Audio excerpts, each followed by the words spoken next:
হয়, আমাৰ কালি বশিষ্ঠ থানাৰ পৰা ৩টা অভিযান চলোৱা হৈছিল। ৩টা অভিযানৰ এটা অভিযান আছিল যে এনেকুৱা যে বাইক এখন চুৰ হৈছিল গলি নম্বৰ 5-ৰ পৰা বেলতলাৰ পৰা R15। তো সেই ভিত্তিত এটা কেছ ৰেজিষ্টাৰ কৰা হৈছিল। কেছটো নাম্বাৰ 15525।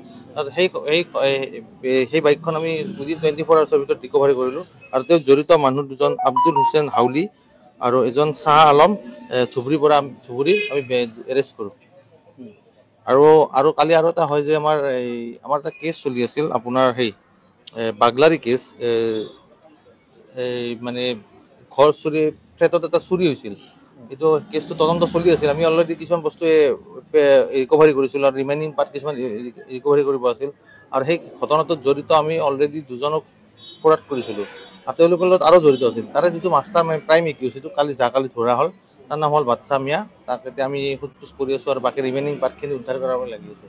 তাৰপিছত আৰু এটা আছিল কালি আমাৰ এখন বাইক উদ্ধাৰ কৰা হয়, বুলেট মানে হাণ্টাৰ বাইক।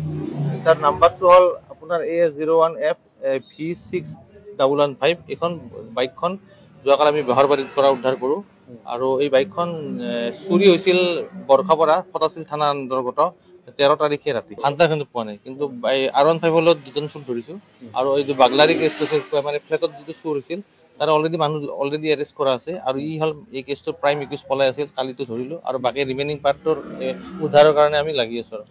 হয়, আমাৰ এটা ড্ৰাইভ চলি থাকিব ট্ৰাফিকৰ লগত। তো এজ পাৰ ল যিখিনি আমি কৰিম।